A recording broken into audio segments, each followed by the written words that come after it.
"Something is wrong with your daughter's wedding photos," the photographer whispered. It was 2:23 a.m. when Thomas's words cut through my Laguna Beach estate like a knife. My oldest friend's voice shook with fear I'd never heard before. "What I showed me terrified me," he continued, his breathing shallow and rushed. "Damon, you need to see this right now, Grace." My 29-year-old daughter, who'd married Connor Walsh just 3 days ago in what seemed like a perfect ceremony. Grace, who was supposed to be on her honeymoon in Hawaii, blissfully unaware of whatever horror Thomas had discovered in those wedding photos. "It's 3 a.m, Thomas. What could possibly—" "Connor isn't who he thought he was." His voice dropped to barely above a whisper. "The photos caught something he never meant anyone to see. Damon, Grace is in serious danger." I was already reaching for my car keys, 40 years of business instincts kicking into overdrive, $52 million in net worth, all of it meant to protect my family, and I'd failed to protect her from the one threat that mattered most. "What kind of danger?" "Just get here. And Damon, bring your lawyer's phone number. We're going to need him." Thomas's photography studio occupied the bottom floor of a converted warehouse in Santa Monica, a space that smelled like developer chemicals and the strong Colombian coffee he brewed obsessively. The familiar scents should have been comforting. I'd spent countless evenings here over the years discussing business while Thomas worked on prints, but tonight they mixed with the acrid smell of fear and created something nauseating. His weathered hands shook slightly as he pulled up files on his main computer screen, a massive monitor that dominated his workstation like a digital altar. Around us, the walls displayed his work: celebrity weddings, charity galas, family portraits of the wealthy and powerful. Thomas had built a respectable career photographing Southern California's elite, but he'd always maintained his artistic integrity, never becoming just another society photographer chasing money and access. "Look at this timestamp," he said, pointing to the corner of his screen with a finger that trembled despite his obvious attempts at control. 11:45 p.m. 3 nights ago, the reception was still going strong. Grace was cutting the cake with Connor, all smiles for the crowd, her dress perfect, her happiness radiating in every shot I took. He clicked through a series of images: Grace laughing with her bridesmaids, Connor charming my business associates, the two of them dancing their first dance to "The Way You Look Tonight," Eleanor's favorite song. Everything looked perfect. Everything looked like the fairy tale wedding Grace had dreamed of since childhood. I was documenting the evening, getting those candid moments families treasure, Thomas continued, his voice growing steadier as he fell into professional mode. "I always take shots throughout the venue, not just the main events. Sometimes the best moments happen in quiet corners, away from the formal festivities." The first photo appeared. My breath caught in my throat. Connor Walsh, my new son-in-law, pressed against a service hallway wall, with a young Latina woman in catering uniform. But this wasn't a casual conversation or an innocent moment. Their body language was unmistakable. Connor's hands on her waist, her fingers twisted in his hair, their mouths locked together with the passion of lovers, not strangers. "That's Isabella Martinez," Thomas continued, his voice dropping to barely above a whisper. "She was working the catering crew, but I noticed her earlier because she wasn't serving food or clearing tables. She was watching, observing, taking mental notes about guests, family dynamics, conversations about money." My hands gripped the edge of Thomas's desk so tightly my knuckles went white. The coffee cup beside his keyboard had gone cold hours ago, a skin forming on its surface. The scent of rain through his partially open window mixed with the developing chemicals, creating a nauseating combination that made my stomach churn. "There's more," Thomas whispered and clicked to a video file. The audio quality was surprisingly clear. Thomas had been experimenting with new recording equipment, small microphones that could capture conversations from remarkable distances. What we heard next would haunt my dreams for months to come. "Baby, just 6 more months, and the old man's fortune is ours." Connor's voice, clear as crystal, carried the casual confidence of a man who believed himself untouchable. $50 million split down the middle. We stick to the plan, everything goes smoothly, and by New Year's we're living in a country that doesn't have extradition treaties. The woman's voice replied, her accent carrying hints of her Mexican heritage. What about your wife? Grace seems sweet. I feel bad about Grace? Connor's laugh was cold, calculating, devoid of any affection for my daughter. She's so naive it's almost criminal, like taking candy from a baby, except the candy is worth $50 million. By Christmas, I'll be the grieving widower with full inheritance rights. Accidents happen, Isabella, especially on those dangerous coastal drives Grace loves so much. I felt something die inside my chest.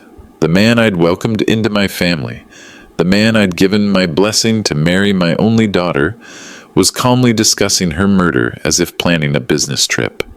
But the inheritance laws, Isabella started, are exactly what I need them to be. Grace inherits 65% of Daddy's estate automatically. As her husband, I become primary beneficiary if something happens to her. California's community property laws make it even easier, and with the life insurance policy I convinced her to sign, we're looking at total liquid assets of over $70 million. And Thomas paused the recording. In the silence that followed, I could hear my own heartbeat thundering in my ears, the rain growing stronger outside, the distant hum of traffic on the Pacific Coast Highway. Each sound seemed amplified, hyper-real, as if my senses had been sharpened by the shock of betrayal. There's more, Thomas said quietly. Connor goes into detail about timing, about making it look natural, about the private investigator he hired to research Grace's habits, and your family's financial structure. This isn't opportunistic, Damon. This is planned, methodical, professional. He showed me additional photos, Connor and Isabella in various locations over the past 6 months, always careful to avoid public surveillance, always meeting in places where wealthy families wouldn't venture. A detailed timeline of surveillance, planning, and preparation that stretched back to before Connor had even met Grace. How long have you suspected? I asked. Since the engagement party. Isabella was working that event too, and I noticed her taking photos with her phone, not of the food or decorations, but of family documents left on your desk, of conversations between you and your financial advisors, of Grace's jewelry and personal items. I started paying attention, started documenting what I saw. Thomas showed me his backup system, cloud storage, multiple physical drives, time-stamped digital signatures, and watermarked originals. Everything admissible in court if we could get there. Everything properly documented with the precision of someone who understood that wealth made you a target and that evidence needed to be bulletproof. If I'm wrong about Connor, I said, my voice hoarse with emotion, I lose my daughter forever. She'll never forgive me for investigating her husband, for doubting her judgment, for interfering in her marriage. And if I'm right, then we save her life. The weight of that realization settled over us like the marine fog that rolled in from the Pacific. Outside, the storm was intensifying, but inside Thomas's studio, we sat in the eye of a hurricane that threatened to destroy everything I'd built and everyone I loved. By 6 a.m., I was pacing my home office like a caged animal, Thomas's evidence uploaded to 3 separate encrypted drives and stored in my personal safe. The rain had stopped, leaving behind the clean, salt-tinged air that usually calmed my nerves, but now only reminded me of the cliff walks Grace loved, the same cliff walks Connor was planning to use for her accident. 40 years in real estate had taught me to verify everything twice, to trust but always have backup plans, to assume that anyone could be lying until proven otherwise.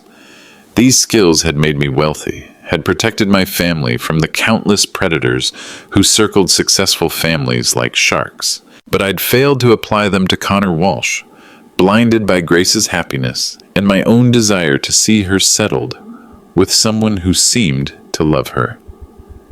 I dialed Catherine Wells, the forensic accountant who'd helped me through complex property acquisitions and the occasional hostile takeover. Catherine was brilliant, ruthless when necessary, and absolutely trustworthy.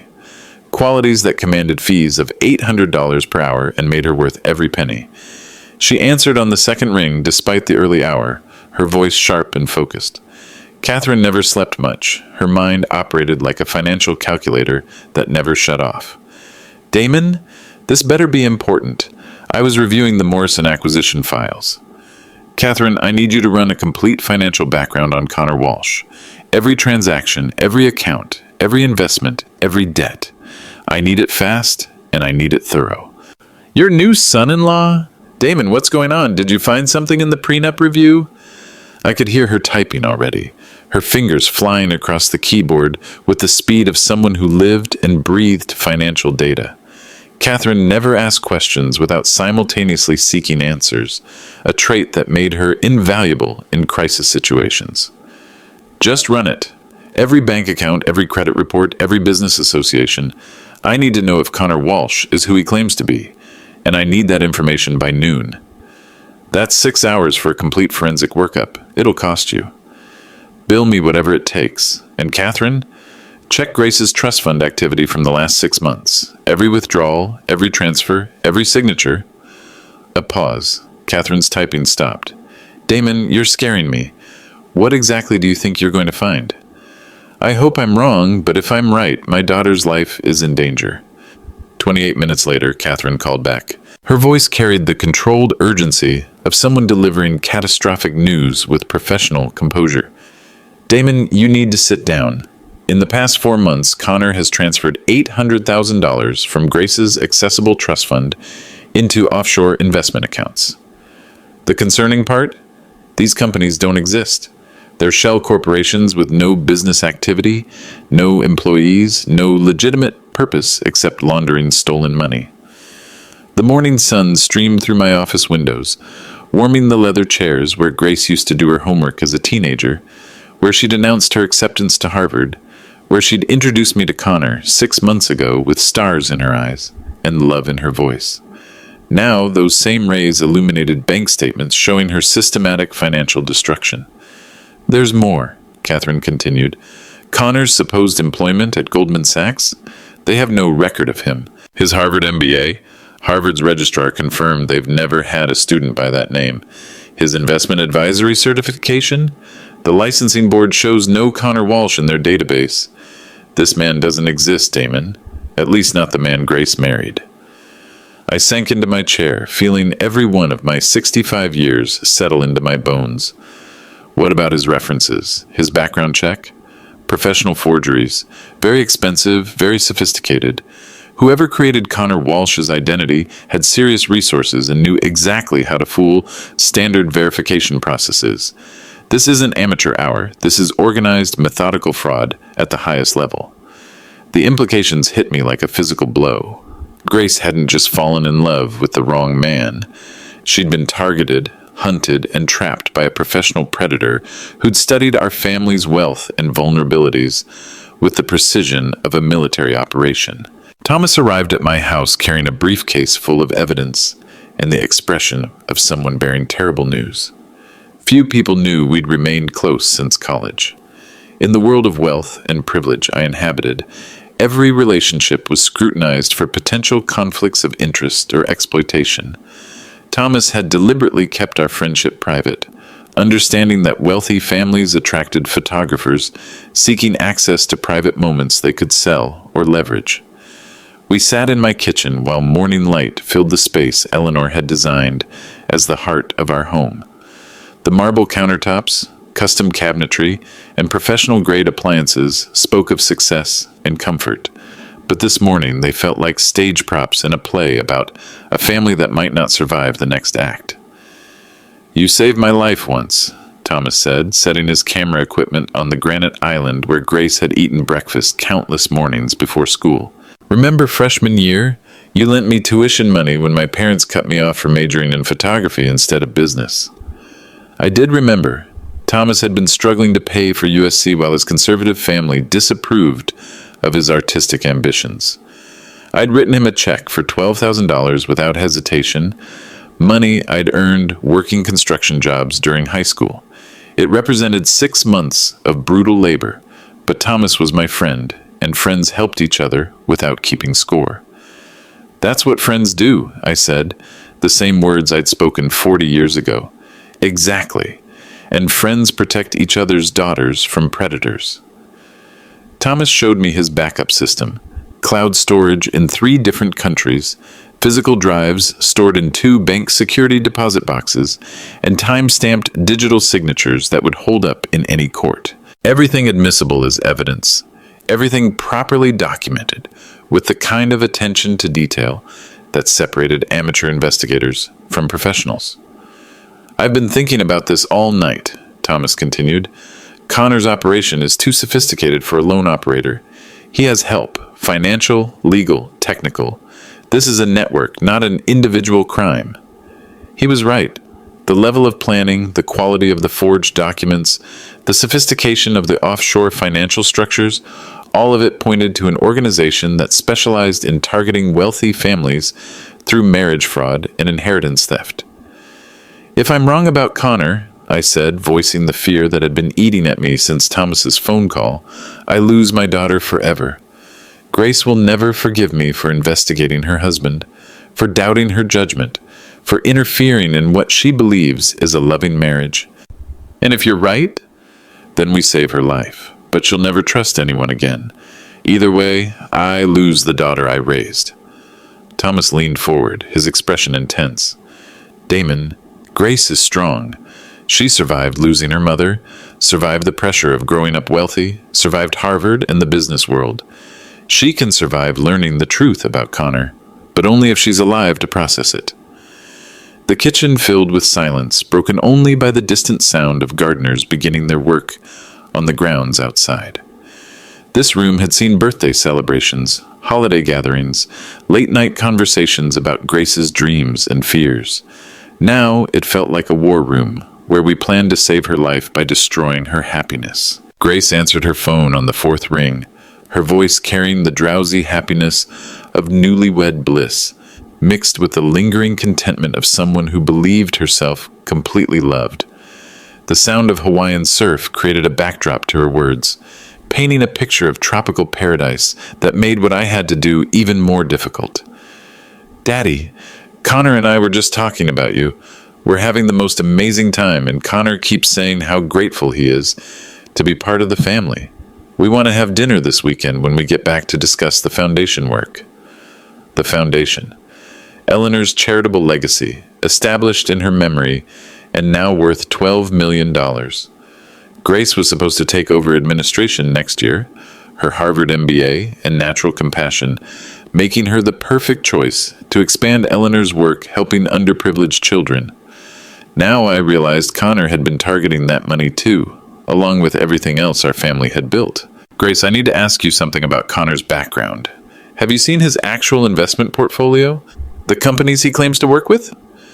The change in her tone was immediate and telling. The happiness drained from her voice, replaced by a defensive wariness that confirmed Connor had been preparing her for exactly this conversation. "What do you mean, Daddy? Connor's incredibly successful. His investment firm manages over $1 billion in assets." "Which firm specifically? What's the company name?" Silence. Hawaiian surf. The distant sound of her new husband's voice calling from somewhere nearby. "Why are you asking me this? Connor loves me for who I am, not what I have. Unlike some people, he doesn't see dollar signs when he looks at me." The accusation stung because it carried a grain of truth. Had I been overprotective? Had my wealth made me suspicious of everyone who entered our lives? Had I raised Grace in a gilded cage that made her desperate to prove she could choose love over money? "Grace, I just want to verify his credentials. It's standard practice when someone new enters the family business environment." "Verify? Daddy, I'm married to him. I'm not hiring him for Rutherford Properties. Connor warned me this would happen. He said you'd never accept that someone could love me without wanting your money." Each word was a dagger, carefully sharpened by Connor's manipulation and delivered with the precision of someone who'd been coached on exactly what to say. I could hear his influence in every phrase, his poison in every defensive response. "Grace, I built this wealth to protect our family. Part of protection means trusting me to make my own decisions. I'm 29 years old, Daddy. I have a Harvard MBA. I can judge character. Can you? Because I'm looking at financial records that suggest..." And the line went dead. Within an hour, my son Andrew called from his architecture firm in Newport Beach. His voice carried the frustration of someone caught in the middle of a family crisis he didn't understand. "Dad, Grace just called me crying. She says you're investigating Connor like he's a criminal, demanding to see private financial documents, treating him like some kind of gold digger. What's going on? I thought you liked Connor." I couldn't tell Andrew everything yet, not until I had ironclad proof that would survive both legal challenges and family skepticism. But I needed my family prepared for what might be coming. "Son, I need you to trust me on this, and I need you to keep your sister close. Don't let her isolate herself from the family. It might be too late for that. She's already talking about moving away. Connor's suggesting they relocate to his business headquarters in the Cayman Islands. Something about expanding his international investment portfolio. The Cayman Islands, where Catherine had traced those fake investment accounts, where wealthy criminals hid stolen money and planned their escapes from American justice. "Andrew, under no circumstances should Grace leave the country with Connor, not until we can verify his background completely." "Dad, you're talking like he's some kind of dangerous criminal. Grace is happy. Isn't that enough?" "Not if her happiness is built on lies that could get her killed." The words hung in the air between us, too heavy for a phone call, too dangerous to ignore. Catherine's office on Wilshire Boulevard occupied the 32nd floor of a glass tower that reflected the morning sun like a beacon of corporate power. Her workspace buzzed with the controlled energy of financial detective work, multiple monitors displaying bank records, corporate filings, and investment tracking software that could trace money through the most sophisticated hiding schemes. The coffee here was stronger than in Thomas's studio, and the fluorescent lights revealed details that natural light might have softened or hidden. Catherine had called an emergency meeting for 8 a.m., her voice on the phone carrying the excitement of someone who'd discovered something significant. When I arrived, she was surrounded by printouts, computer screens, and the organized chaos that accompanied serious financial investigation. "Connor Walsh is a ghost," Catherine announced without preamble, pointing to her central monitor. "The man your daughter married doesn't exist in any legitimate financial database prior to 18 months ago. Before that, there's nothing. No credit history, no tax records, no business associations, no educational transcripts." She pulled up screen after screen of fabricated credentials, each one professionally crafted to withstand casual scrutiny. A Harvard MBA that Harvard had no record of.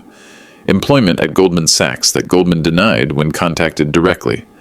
Investment performance records for companies that dissolved the moment anyone attempted to verify their existence. "But here's where it gets sophisticated," Catherine continued, her excitement building as she revealed the scope of the deception. "Connor hasn't just created a fake identity. He's built an entire fictional financial empire designed to impress wealthy families." The evidence spread across her conference table like pieces of an elaborate puzzle. Corporate documents for 8 shell companies in the Cayman Islands, all listing Connor as managing director. Bank accounts with impressive balances that disappeared when subjected to verification calls. Investment portfolios showing consistent returns that existed only on paper. "Every document is professionally forged," Catherine explained, holding up a corporate filing that looked completely authentic. The paper quality, the embossed seals, the registration numbers. Someone spent serious money creating this false identity. We're talking about a minimum investment of $200,000 just for the documentation. She showed me the money trail, Grace's trust fund transfers that looked like legitimate investments to anyone who didn't dig deeper than surface documentation. Each transaction was accompanied by professional-looking statements showing impressive returns, all designed to make Grace feel confident about her husband's financial management. "Catherine, I need you to freeze those accounts." "I can't. Not without a court order. But I can trace where the money's going next, and I can document the fraud for eventual prosecution." Her computer screens filled with financial flow charts showing the path of stolen money, from Grace's trust fund to Cayman Island shell companies, to online gambling platforms, to cryptocurrency exchanges, to offshore accounts in countries without extradition treaties. "Connor's not just stealing from Grace," Catherine said, her voice growing more serious. He's part of a sophisticated money laundering operation that targets wealthy Americans through marriage fraud. This is organized crime, Damon.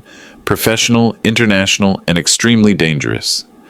3 days later, Catherine's research revealed the true scope of Connor's operation. Her secure conference room felt smaller as she laid out files documenting his previous victims, each folder representing a family destroyed by the man I'd welcomed into mine. Patricia Hendricks, Beverly Hills, widow, worth $8 million. Married Connor Walsh in December 2019. Died in a single-car accident 6 months later, driving on Mulholland Drive during a rainstorm. Catherine opened the file to reveal newspaper clippings, police reports, and insurance documents. Patricia had been 63, recently widowed, lonely and vulnerable when Connor appeared in her life with flowers, romance, and promises of companionship. Accident? I asked, though the word felt bitter in my mouth. Officially, yes, but look at the timeline. Catherine spread out documents showing Connor's activities before Patricia's death. He took out a $5 million life insurance policy on Patricia 3 weeks before her accident, increased her existing policy by another $3 million. He collected $8 million total and disappeared 6 months later. She spread out 3 more files, each one a variation on the same terrible theme. Margaret Stone, San Francisco. Married Connor in April 2020, died in a home invasion gone wrong 8 months later. Connor was conveniently out of town on business. He inherited her $12 million estate and her art collection. Linda Crawford, Phoenix, married Connor in September 2020, died from an allergic reaction to shellfish, despite never having food allergies before. Connor inherited her construction company worth $15 million. Rachel Montgomery, Seattle, married Connor in January 2021, died in a boating accident during what was supposed to be a romantic weekend getaway. Connor was the only survivor. He inherited her tech company stock worth $20 million. Each file contained the same pattern: vulnerable wealthy women, whirlwind romances, quick marriages, substantial life insurance policies, and convenient accidents that left Connor millions richer. The police reports were clean, the insurance investigations found no fraud, and Connor had disappeared each time before anyone could connect the dots. Total stolen over 4 years, $57 million, Catherine said, her voice carrying the weight of professional outrage. And those are just the cases I found. There could be others. I stared at the photographs of Connor's victims. Women who'd trusted the wrong man, families who'd failed to protect their loved ones, lives destroyed by sophisticated predation. Each woman could have been Grace. Each family could have been mine. I wasn't protecting Grace from heartbreak, I realized aloud. I was protecting her from a professional killer. The afternoon sun slanted through Catherine's office windows, casting shadows across the evidence of Connor's systematic destruction of families. Each file represented a woman who'd believed herself loved. Each file represented a family that hadn't acted quickly enough. There's something else, Catherine said, pulling out a final folder. Connor doesn't work alone. Each victim was initially approached by the same woman, Isabella Martinez. She poses as a catering worker, real estate agent, or charity volunteer, whatever gives her access to wealthy social circles. She studies the targets, reports back to Connor, and helps him craft the perfect approach. Isabella, the woman Thomas photographed with Connor. She's the bait. Connor is the hook. And there's a third partner, a lawyer named Vincent Cross, who handles the legal aspects. Probate court, insurance claims, asset transfers. He's helped Connor collect millions in fraudulent inheritances. The scope of the operation was staggering. This wasn't a crime of passion or opportunity. It was a business built on murder, refined through practice and targeted at families exactly like mine. Catherine's forensic analysis led us deeper into Connor's financial desperation, revealing a man whose greed was matched only by his reckless addiction to risk. Her computer screens now displayed a web of offshore gambling accounts, cryptocurrency transactions, and debt obligations that painted a picture of someone rapidly running out of time and options. Every dollar from those shell companies is going to online casinos and sports betting platforms, Catherine explained, her manicured finger tracing transaction patterns across multiple monitors. Connor's not just stealing from Grace. He's hemorrhaging money faster than he can steal it, feeding an addiction that consumes everything. The numbers were staggering and growing worse by the day. In the 6 months since meeting Grace, Connor had gambled away nearly $2 million. Grace's trust fund money, mixed with proceeds from his previous victims, fed a compulsion that turned millions into digital vapor with the click of a mouse. His betting patterns show classic addiction behavior, Catherine continued, pulling up gambling logs that read like a descent into madness. Small wins followed by massive losses, increasingly desperate attempts to recover, bet sizes that escalate beyond any rational financial planning. I studied the records with the same attention I'd once given to real estate acquisitions, but these numbers told a story of self-destruction rather than wealth building. Connor would win $50,000, then lose $200,000 trying to repeat the success. He'd hit a jackpot, then immediately bet the entire amount on increasingly unlikely outcomes. "There's more," Catherine said, her voice growing more serious. "Connor owes Nathan Bauer's organization $1.2 million. Bauer operates high-stakes private games for people who can't get credit in legitimate gambling venues anymore." I knew the name. Nathan Bauer ran an underground gambling operation that catered to wealthy addicts who'd burned through legitimate casinos and online platforms. His games were technically legal: private poker, sports betting, investment speculation disguised as entertainment, but his collection methods operated outside the law. What's his payment deadline? 90 days from Grace's wedding date. Bauer's people are getting impatient, and the interest compounds daily at rates that would make payday loan operators blush. Catherine showed me the loan agreements Connor had signed, documents that read more like ransom notes than financial contracts. The interest rate was 30% monthly. The collateral included not just Connor's life, but the lives of anyone connected to him financially. Grace became Connor's collateral the moment she married him, Catherine explained. California's community property laws make her responsible for his debts. If Connor can't pay, Bauer's people will collect from Grace. I hired Ray Palmer, recently retired from LAPD's Financial Crimes Division, to conduct surveillance on Connor's activities. Ray's expertise in white-collar crime investigation made him the perfect choice for tracking sophisticated financial predators, and his police connections provided access to resources that private investigators couldn't match. Ray's first report arrived within 48 hours, accompanied by audio recordings that made my blood run cold. Connor had met with two men in an underground parking garage in downtown Los Angeles, a location chosen specifically to avoid surveillance cameras and witnesses. "Walsh, you're already 3 weeks behind schedule." The voice carried a New Jersey accent and the casual menace of someone accustomed to violent collection methods. "Mr. Bauer's patience has limits, and those limits don't extend to wedding honeymoons." "I'm married to the money now," Connor's voice replied, carrying none of the charm he'd shown my family. "The old man's worth $50 million. Just give me 2 more months to work the inheritance angle." 2 months? The deal was 90 days total. You've got 6 weeks left, or your pretty little wife might have an unfortunate accident. And accidents tend to spread to family members who ask too many questions. My hands clenched into fists as I listened to strangers casually discuss my daughter's murder as a debt collection strategy. These weren't empty threats. Nathan Bauer's organization had a reputation for following through on promises of violence.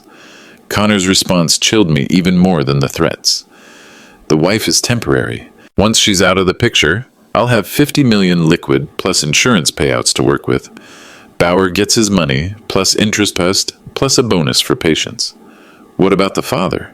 "Word is he's asking questions, hiring investigators." "Damon Rutherford is a problem that will solve itself. Old man gets too curious. Accidents happen to whole families. I've done this before, trust me. I know how to clean up loose ends." Ray's equipment had captured every word, every inflection, every casual reference to murder and intimidation. The conversation proved that Grace wasn't just being robbed. She was being marked for execution, along with anyone who tried to protect her. "There's more," Ray reported when I met him at his office. "Connor's not just in debt to Bauer. He owes money to 3 other underground organizations in Las Vegas, Miami, and New York. Total debt load, over $4 million. Grace's inheritance is his only way out, and her death is his only way to access that inheritance quickly." The scope of Connor's desperation was staggering. He'd borrowed against Grace's life from multiple criminal organizations, creating a situation where her murder wasn't just planned, it was necessary for his survival. Grace changed her phone number the day after our confrontational phone call. She blocked me on social media, removed me from her emergency contact lists, and instructed her workplace not to forward any messages from family members.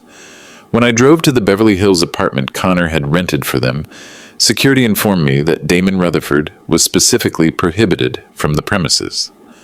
The isolation was swift, complete, and professionally executed. Connor had been preparing Grace for this moment since their first meeting, slowly convincing her that her family's wealth made them controlling and manipulative. Every protective instinct I'd shown, every question I'd asked about their relationship, every expression of concern had been reframed as evidence of my unwillingness to accept Grace's independence. Andrew managed to reach Grace through her assistant at work, but the conversation he relayed broke my heart and confirmed my worst fears about Connor's psychological manipulation. "She says Connor's right about you being controlling," Andrew told me over dinner at his family's house in Newport Beach. The kitchen was warm and comfortable, filled with the laughter of my grandchildren playing in the next room, but the joy felt hollow when contrasted with Grace's absence from our family circle. "She believes you can't accept that someone loves her for herself, not for the Rutherford money." My daughter-in-law, Sarah, set down her wine glass with more force than necessary, her expression showing the anger of someone watching emotional abuse from the outside. "That's textbook isolation, Damon.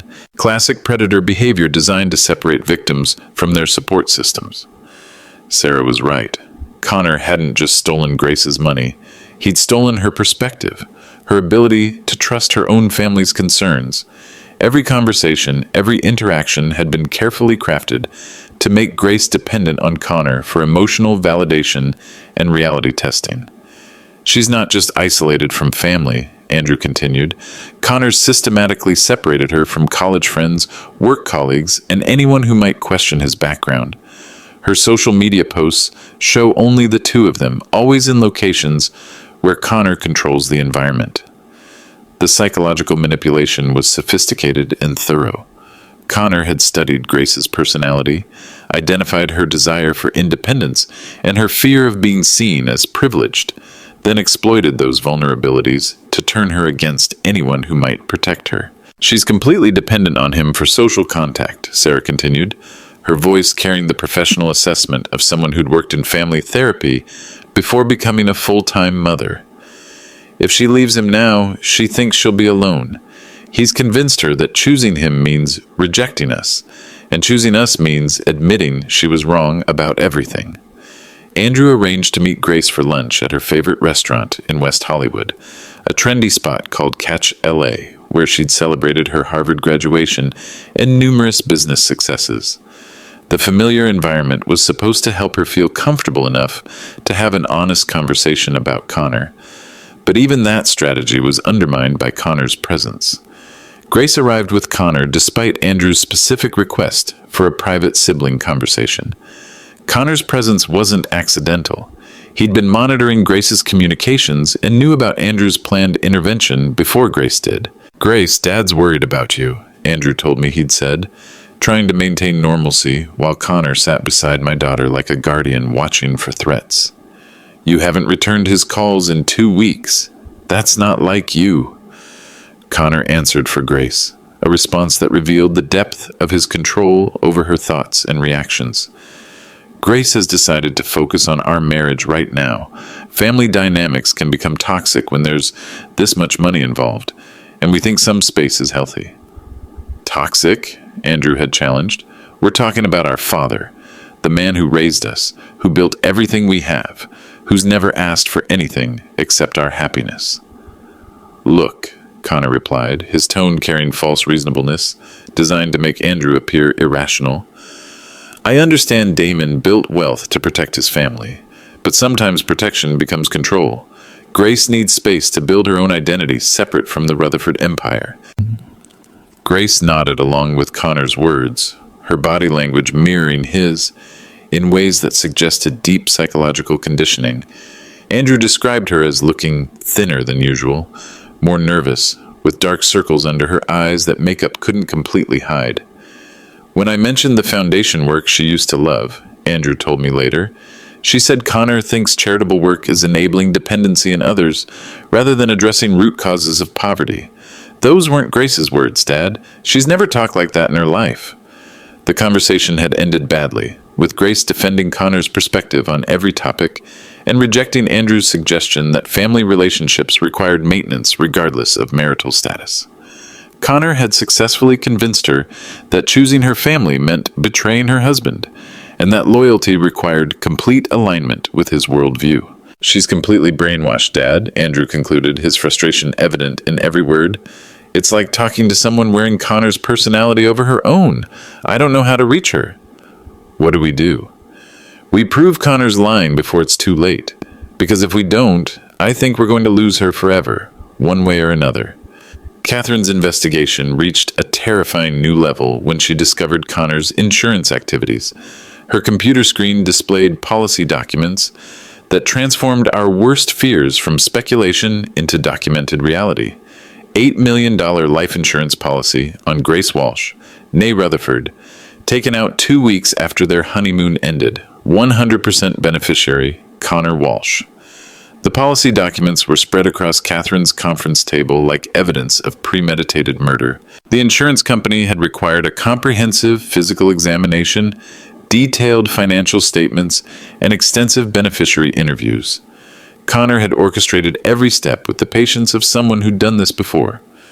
What's the annual premium on $8 million coverage? I asked, though I already suspected the answer would reveal another layer of Connor's sophisticated planning. For a healthy 29-year-old woman with no risk factors, about $24,000 annually. Connor paid the full first year in cash, plus additional premiums to accelerate the policy's effective date. Cash that had come directly from Grace's own trust fund, meaning Connor was using her money to finance the insurance policy that would pay out when he killed her.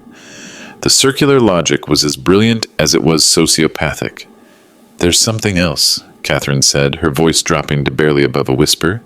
The policy includes an accidental death clause, double indemnity.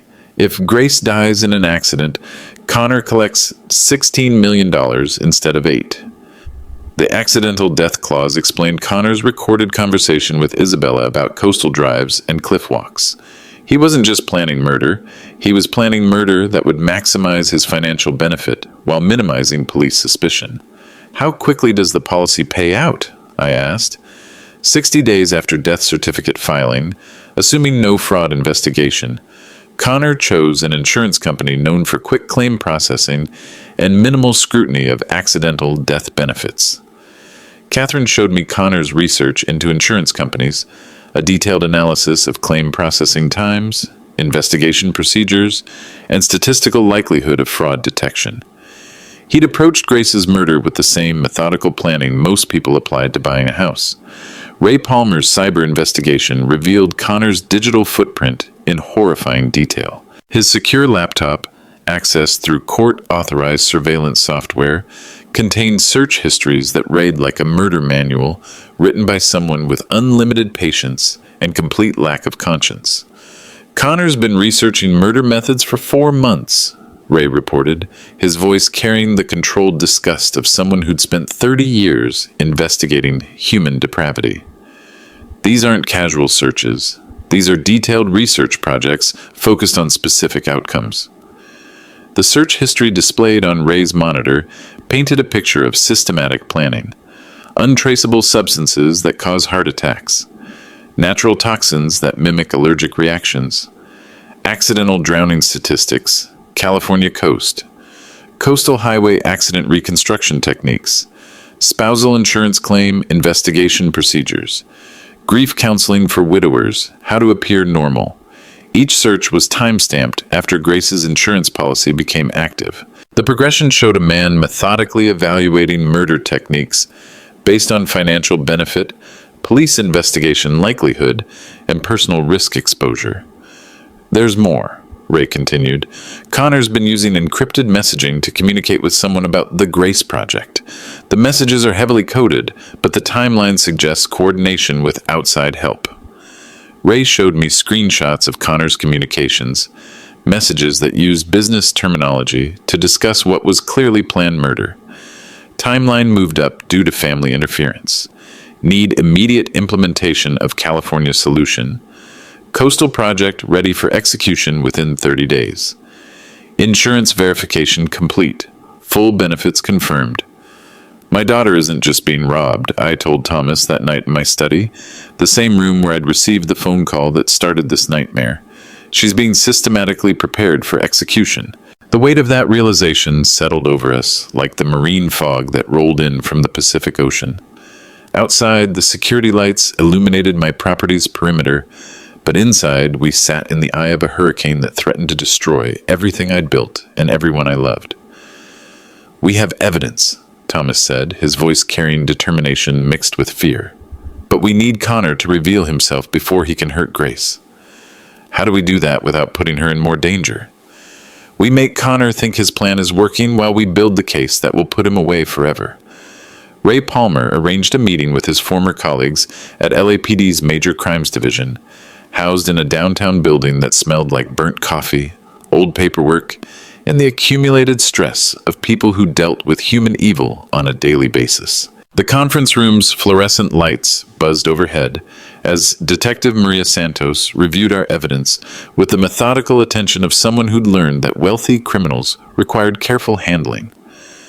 Everything you have is compelling, Detective Santos explained, spreading our photos, audio recordings, and financial documents across the scarred table like pieces of a puzzle that almost fit together. But compelling isn't the same as prosecutable. Right now, Connor Walsh is guilty of being a bad husband with gambling debts and a suspicious background. She pointed to each piece of evidence while explaining the legal obstacles we faced. The audio recordings from the wedding could be dismissed as bragging or fantasy. The financial fraud requires proving intent, which means catching Connor in the act of accessing stolen money. The insurance policy is suspicious but not illegal. Spouses insure each other all the time. So we wait for him to kill my daughter? The frustration in my voice echoed off the concrete walls, mixing with the sounds of traffic from the street below and the constant hum of police activity throughout the building. We build a case that forces Connor to reveal his true intentions, Ray suggested, his experience with financial crimes, investigation showing in his strategic thinking. Wiretap warrants, surveillance authorization, coordinated investigation with federal agencies. Detective Santos nodded slowly, her expression showing the careful consideration of someone balancing public safety against legal requirements. I can get the paperwork started for wiretap authorization. Connor's communications with criminal gambling organizations might be enough for probable cause, but we need more evidence of immediate threat to Grace's life. What about his previous victims? I asked. 4 women dead under suspicious circumstances. That's not coincidence. Different jurisdictions, closed cases. No evidence of murder, Detective Santos replied. We can reopen those investigations, but that takes time Grace might not have. The legal system that was supposed to protect families like mine seemed designed to help sophisticated criminals like Connor. Every safeguard that protected innocent people from false accusations also protected guilty people from justified prosecution. Our legal strategy hit a major obstacle when Catherine's investigation revealed Connor's professional support network. Vincent Cross, Connor's attorney, operated from a Century City office that reeked of expensive cigars and moral compromise. His reputation for defending wealthy criminals through procedural technicalities made him exactly the kind of lawyer a sophisticated predator would need. Catherine discovered that Cross had helped Connor with document forgery on his previous victims, providing legal cover for inheritance theft and insurance fraud. His fee structure included performance bonuses for successful estate transfers following his clients' spouses' deaths, a pricing model that explicitly rewarded client murders. Cross knows we're investigating, Ray reported during our next meeting. He's been making calls to offshore account administrators, warning them about potential law enforcement inquiries. Connor's money is being moved to accounts with even stronger legal protection. The corruption ran deeper than Connor alone. He operated within a network of lawyers, accountants, insurance agents, and financial facilitators who enabled wealthy predators to hunt victims with professional support.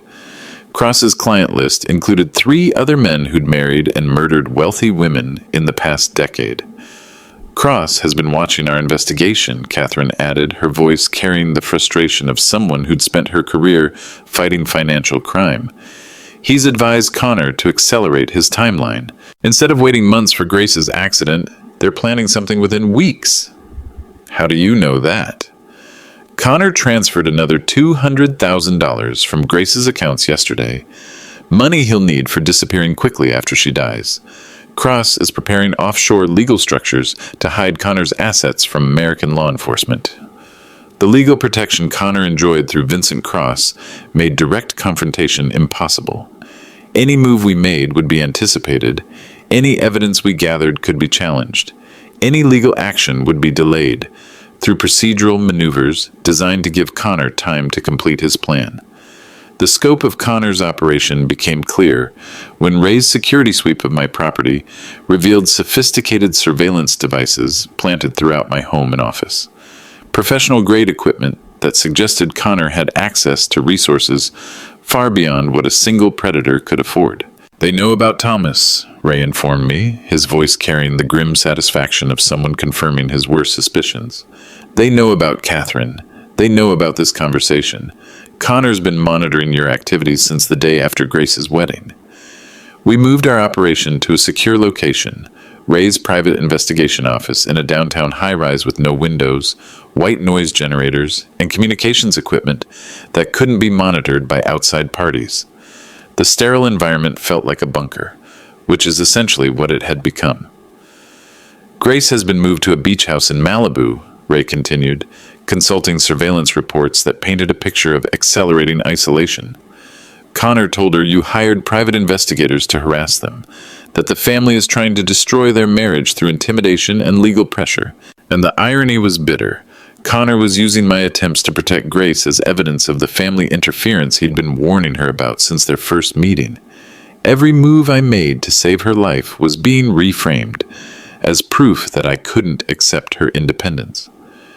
She believes she's hiding from you, Ray explained. She thinks Connor is protecting her from a controlling father who won't accept her marriage. Meanwhile, Connor's isolating her in a location perfect for staging an accidental death. The beach house sat on a secluded stretch of Malibu coastline, accessible only through private roads and surrounded by cliffs that dropped hundreds of feet to the ocean below.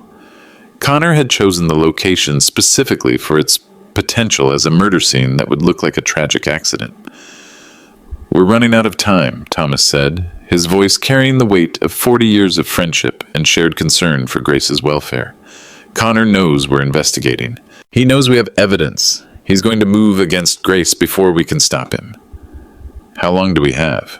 "Days, not weeks. Maybe less." Thomas volunteered for the most dangerous part of our investigation, using his photography connections to infiltrate Connor's social circle through high-end event photography. The plan required him to pose as a photographer documenting luxury weddings and charity galas while secretly gathering evidence about Connor's criminal network. "I can get close to Isabella," Thomas explained, reviewing guest lists for upcoming Beverly Hills social events. "She's been working catering and event planning for 6 months, using these gatherings to scout wealthy targets for Connor's operation." The strategy was risky but necessary. Thomas's 40 years of experience photographing wealthy families made his cover identity believable, But if Connor recognized him from Grace's wedding, both Thomas and Grace would be in immediate danger. "I photographed half the wealthy families in Southern California," Thomas said, adjusting his camera equipment with practiced efficiency. "Connor won't suspect I'm specifically targeting his operation unless I make obvious mistakes." 3 days later, Thomas called from a charity gala at the Beverly Hills Hotel, his voice carefully controlled despite the dangerous situation he was navigating. "I'm watching Isabella work the room," he whispered, positioned in an alcove that provided visual access while maintaining communication security. "She's not just serving drinks or managing catering logistics. She's collecting detailed information on single attendees, recent widows, family dynamics, and inheritance situations." Thomas described a sophisticated recruitment operation disguised as legitimate event work. Isabella would engage wealthy women in casual conversation, gathering personal information about their financial situations, family relationships, and emotional vulnerabilities. She'd note which women seemed lonely, isolated, or desperate for companionship. "This isn't random predation," Thomas continued. "Isabella maintains detailed files on potential targets, complete with financial profiles, psychological assessments, and strategic recommendations for Connor's approach. They're hunting families like ours with military precision. I created the bait that would lure Connor into revealing his true intentions. A $15 million emergency real estate development deal requiring immediate cash investment and promising extraordinary returns for investors willing to move quickly. The property was real, a commercial development project in downtown Los Angeles, facing foreclosure due to the original developer's financial problems. The investment opportunity was genuine. The profit potential was substantial, but the timeline was fabricated to create urgency that would trigger Connor's greed while providing legal justification for recording our conversations. Catherine helped me spread carefully crafted rumors through Southern California's financial networks about my desperate need for investment partners due to overextension in the luxury real estate market. The story needed to seem believable to someone who knew our family's wealth, while creating artificial pressure that would force Connor into hasty decisions. Within a week, Connor called my office directly, his voice carrying false concern mixed with predatory excitement that confirmed he was taking the bait exactly as we'd hoped. "Damon, I heard through business contacts that you're looking for an investment partner on a major project. Grace mentioned you're facing some unexpected liquidity challenges with the Newport Beach Resort development." And his information was accurate enough to seem genuine, while revealing that he'd been monitoring our business activities far more closely than any legitimate son-in-law would need to. Connor had been studying our family's financial vulnerabilities since before he'd met Grace. "I need someone who can move 8 figures quickly and discreetly," I told him. "Following the script Catherine and I had rehearsed, the profit margins are guaranteed, but the investment window closes in 72 hours due to competing offers from international buyers." Connor's greed fought his natural caution, but Catherine had calculated the bait perfectly. The amount was large enough to pay off his gambling debts while leaving millions for disappearing, but small enough to seem achievable through legitimate investment rather than murder. "Let me review the opportunity details," Connor replied, his voice revealing excitement he couldn't completely suppress. "I have access to significant capital through my investment management clients, but I'd need to see financial projections and timeline specifications." "We can meet tomorrow to review everything, but Connor, this stays between us until the deal closes. Grace doesn't need to worry about business complications during your honeymoon period." "Of course. Family and business should remain separate." The hook was set. Connor would meet with me believing he'd found an opportunity to solve his financial problems through legitimate means, unaware that our meeting would be recorded and monitored by federal agents building a case that could put him away forever. Catherine's investigation into Isabella Martinez revealed the weakness that would ultimately bring down Connor's entire operation. Isabella wasn't just a criminal accomplice motivated by greed. She was a desperate woman trying to save her dying brother through any means necessary. Miguel Martinez, age 24, diagnosed with acute lymphoblastic leukemia 18 months ago, Catherine reported, reading from medical records that painted a picture of family crisis and financial desperation. Treatment costs have exceeded $300,000. Insurance covered 60%, leaving the family with medical debt that's destroying their lives. The medical bills were staggering. Chemotherapy treatments, hospital stays, experimental medications not covered by standard insurance plans. Isabella's family had exhausted their savings, borrowed against their house, and still faced mounting costs that threatened Miguel's continued treatment. Connor promised Isabella $500,000 for her role in Grace's death, Catherine continued, money that would save her brother's life and provide financial security for their family. But I found evidence that Connor plans to eliminate Isabella after Grace's murder. Thomas arranged to meet Isabella at a coffee shop in Santa Monica, choosing a location near the hospital where her brother was receiving treatment. The proximity to Miguel's suffering would remind Isabella of what she stood to lose, while giving Thomas the moral authority to appeal to her conscience. Connor's used women like you before, Thomas explained, showing Isabella photographs and documentation from the previous victims' cases. Patricia Hendricks in Beverly Hills, Margaret Stone in San Francisco, Linda Crawford in Phoenix, Rachel Montgomery in Seattle. They all had accomplices who helped with the initial approach and relationship building. Isabella's hands shook as she looked through the evidence, seeing her own reflection in the stories of women who'd trusted Connor's promises and paid with their lives. None of those accomplices lived to collect their payments, Thomas continued, his voice carrying compassionate authority that cut through Isabella's defenses. Connor eliminates witnesses after he collects the inheritance money. You're not getting paid, Isabella. You're getting murdered. The confrontation with Isabella took place in the hospital's family waiting area, surrounded by other families facing medical crises and financial catastrophe. The setting reinforced the reality that Isabella's choices were driven by love for her brother, rather than simple criminal greed. I never wanted anyone to get hurt, Isabella whispered, tears streaming down her face as she looked toward the intensive care unit where Miguel was fighting for his life. Connor told me Grace was spoiled, that she wouldn't miss the money, that rich families waste more on parties than my brother needs for medical care. Isabella, this isn't about money anymore, I said, choosing my words carefully to appeal to her maternal instincts and family loyalty. Connor's planning to kill Grace, then kill you, then disappear with millions of dollars. Your brother will die anyway, and your family will never know what happened to you.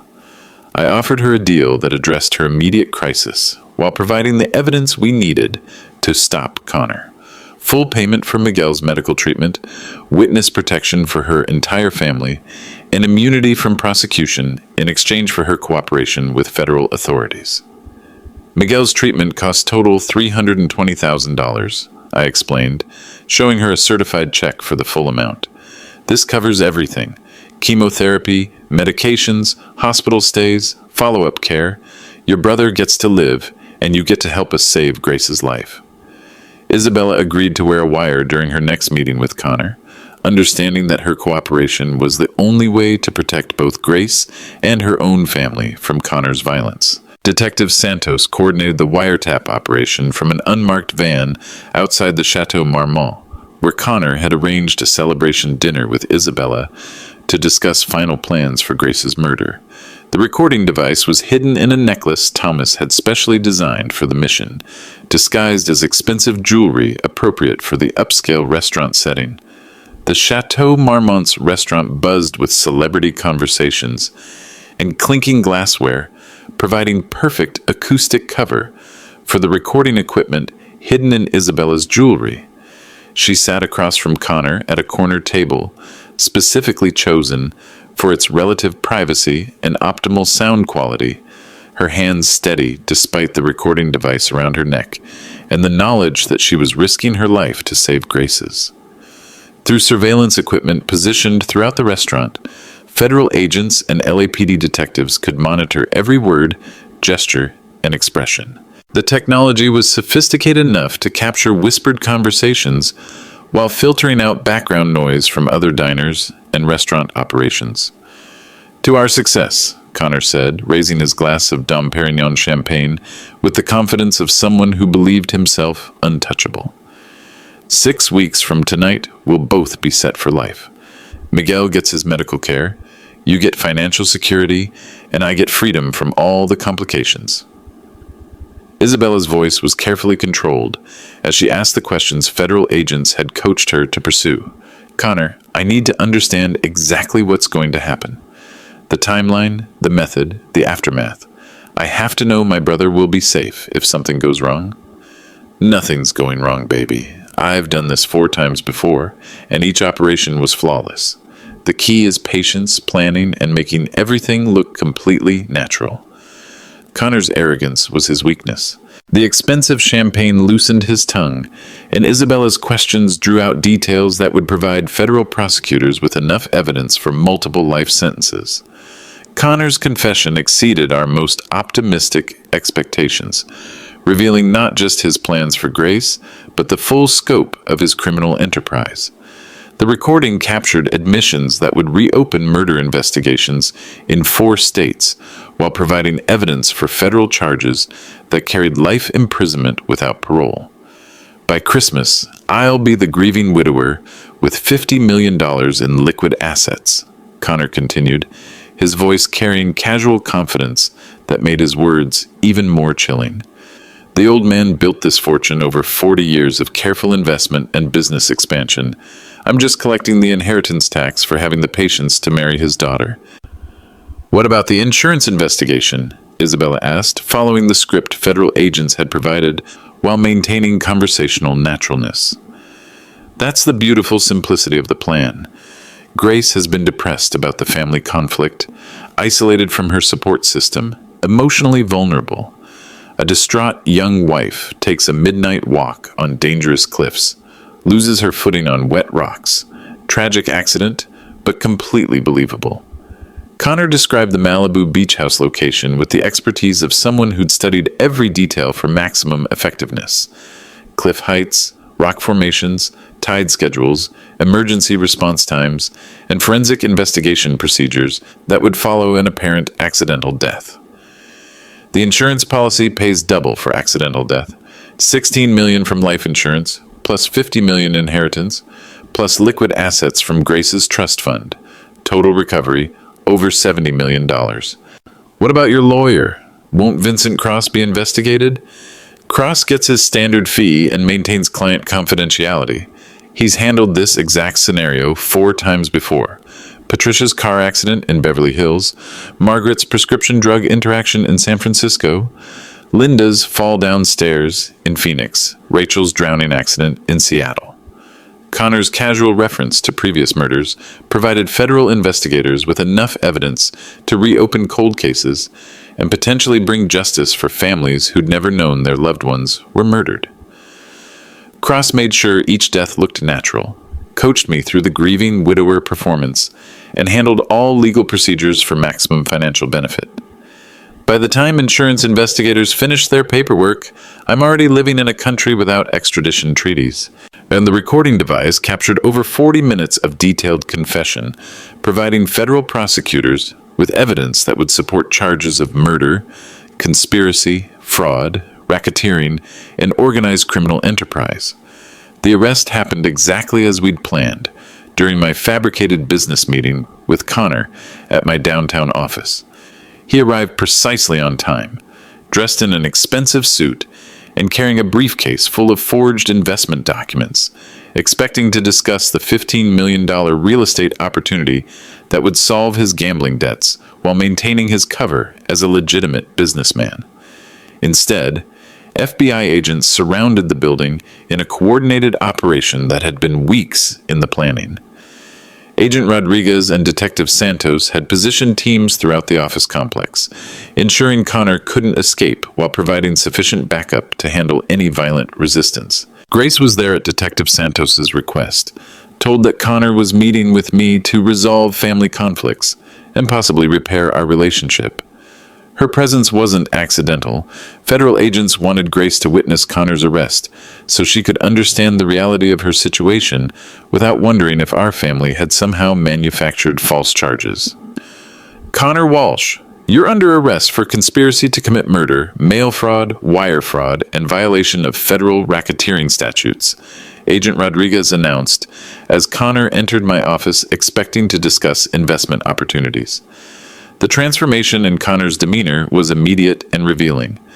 The charming facade he'd maintained for months disappeared, replaced by the cold calculation of a professional criminal whose plans had been disrupted. He didn't protest innocence or demand to know what was happening. His first words were a demand for his attorney.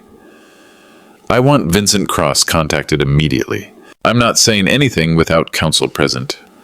Grace collapsed into a conference room chair, her face going white with shock and confusion. "Daddy, there's been some terrible mistake. Connor wouldn't hurt anyone. He loves me." Agent Rodriguez played 30 seconds of the previous night's recording, Connor's own voice filling the room with casual references to murder and inheritance theft. "By Christmas, I'll be the grieving widower with $50 million. The old man built this fortune over 40 years. I'm just collecting the inheritance tax."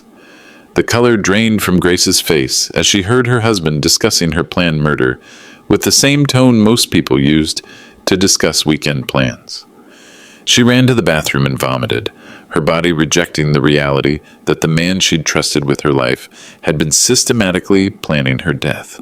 "Grace, Connor has been married before," Detective Santos explained gently, showing her photographs of Patricia, Margaret, Linda, and Rachel. 4 women who trusted him, married him, and died under suspicious circumstances. You were supposed to be victim number 5. The evidence was overwhelming. Recordings of murder plans, financial records showing systematic theft, insurance policies that would have paid Connor millions upon Grace's death, and testimony from Isabella Martinez, detailing the operational structure of Connor's criminal enterprise. Grace stayed in my guest room for 3 weeks after Connor's arrest, barely speaking and eating almost nothing while processing the reality that her marriage had been an elaborate murder plot. She spent most days sitting on my deck overlooking the Pacific Ocean, staring at the same waves that Connor had planned to use for her accidental death. The sound of breaking waves that had once brought me comfort after Eleanor's death now seemed to intensify Grace's trauma, serving as a constant reminder of how close she'd come to becoming another victim of Connor's sophisticated predation. "Daddy, I'm so sorry," she finally said one morning over coffee, her voice small and broken in ways that reminded me of the little girl who used to come to me with scraped knees and hurt feelings. "I chose him over my own family. I believed his lies about you being controlling. I almost got myself killed and destroyed our relationship in the process." The words hung between us like a bridge across the chasm that Connor's manipulation had created. Grace's guilt was overwhelming her, but I understood that healing required honesty about what had happened, while rejecting the shame that Connor's victims always carried. "Grace, you're not responsible for being victimized by a professional predator," I told her, choosing my words carefully to address her self-blame without minimizing the real damage Connor had caused. "Connor spent months studying our family, learning your psychological vulnerabilities, and exploiting your natural desire for independence." She looked out at the ocean, watching seabirds dive for fish in the surf while processing emotions too complex for simple categorization. "How do I ever trust anyone again? How do I know if someone loves me or just wants the money?" "We learn to trust ourselves first," I replied, remembering my own struggle with trust after Eleanor's death.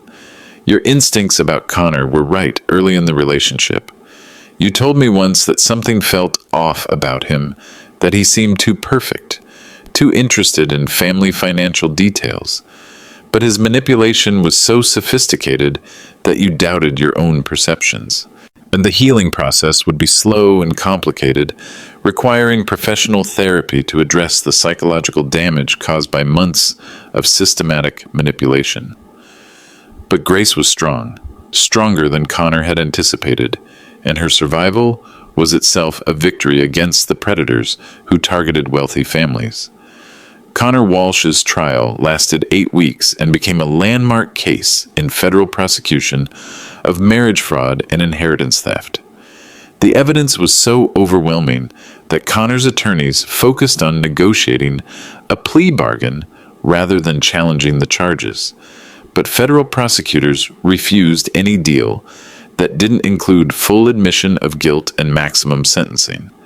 The courtroom was filled with family members of Connor's previous victims, women who'd finally learned the truth about their loved ones' deaths after years of believing in tragic accidents. Patricia's daughter testified about her mother's excitement before the marriage and her suspicious behavior change afterward. Margaret's sister described financial irregularities that police had dismissed as normal estate complications. Isabella Martinez's cooperation earned her complete immunity from prosecution, plus witness protection for her entire family. Miguel's medical treatment was successful, and the family relocated to a secure location where they could rebuild their lives without fear of retaliation from Connor's criminal network. Connor received 25 years in federal prison without possibility of parole, to be served after completing sentences in 4 states for the murders of Patricia, Margaret, Linda, and Rachel. Vincent Cross lost his license to practice law and received a 5-year sentence for conspiracy and obstruction of justice. $650,000 was covered from offshore accounts and returned to Grace's trust fund, along with approximately $2 million in assets from Connor's previous victims. The insurance companies canceled Connor's policies and implemented new procedures for detecting marriage fraud schemes. Federal investigators estimated that Connor's network had stolen over $80 million from wealthy families across the country, making it one of the largest marriage fraud operations in American history. Grace and I transformed Eleanor's charitable foundation into an organization focused on inheritance, fraud prevention, and victim advocacy, turning our family's near tragedy into protection for other wealthy families facing similar threats. The Rutherford Foundation now maintains educational programs, legal resources, and investigative support for families dealing with suspected predation. Thomas donated his photography services for awareness campaigns, creating powerful visual documentation of families torn apart by inheritance fraud. His images became the Foundation's primary educational tools, showing the human cost of sophisticated financial predation while maintaining the dignity of victims and their families. Your mother always said wealth was a responsibility, not just an opportunity, I told Grace as we reviewed grant applications in the Foundation's new offices. She'd be proud of what you're building from the pain Connor caused. The Foundation's work expanded beyond simple fraud prevention to address the psychological vulnerabilities that made wealthy individuals targets for predation. Educational programs focused on recognizing manipulation techniques, maintaining family communication during relationship transitions, and building support networks that could identify threats before they became dangerous. Grace's personal experience provided credibility that academic experts couldn't match. When she spoke to audiences of wealthy parents about recognizing isolation tactics and trusting family instincts, her words carried the authority of someone who'd survived professional predation. Grace left her successful MBA consulting career to become a full-time victim advocate and expert witness in marriage fraud cases. Her testimony helped federal prosecutors convict 3 other inheritance predators within 2 years of Connor's trial, saving dozens of potential victims from experiences similar to her own. I want to help other families before it's too late, Grace explained to audiences at conferences focused on wealth protection and family security. Financial predators count on families not communicating, not asking hard questions, not trusting their protective instincts when someone seems too good to be true. And her speaking engagements reach thousands of wealthy families annually, providing education about marriage fraud while offering hope for victims who'd survived similar experiences. Grace's work gave meaning to the trauma she'd endured, transforming Connor's attack on our family into a source of strength for others facing comparable threats. Each family she helped protect represented a victory over the Connor Walshes of the world, proof that professional predation could be defeated through awareness, communication, and refusal to let shame and isolation serve criminals' purposes. The foundation also provided financial support for prosecuting marriage fraud cases, understanding that many families lacked resources for the complex investigations required to prove sophisticated inheritance theft. Legal advocacy became as important as education in protecting wealthy families from professional predation. 18 months after Connor's arrest, I sat in my study reviewing the Foundation's annual report, surrounded by evidence of our family's recovery and the positive impact our experience had created for others facing similar threats.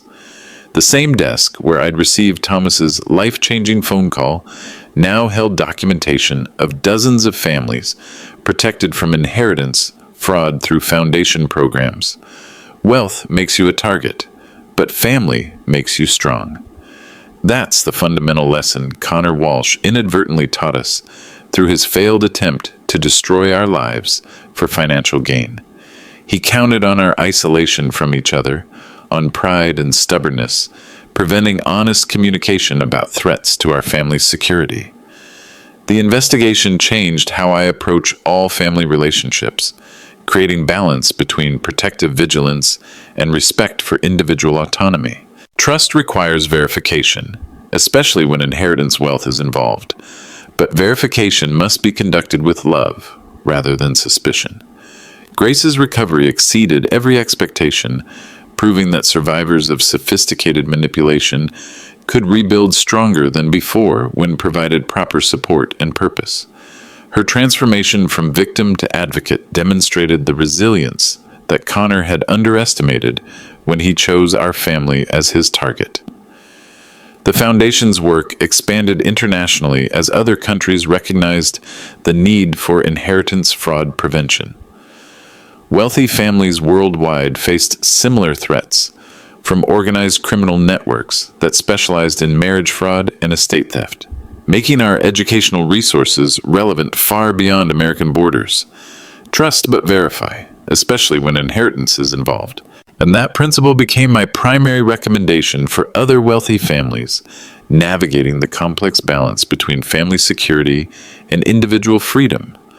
Warning signs of potential inheritance fraud include isolation tactics that separate family members from each other, financial control that limits access to independent advice, rushed commitments that don't allow time for proper background verification, and resistance to normal family curiosity about new relationships.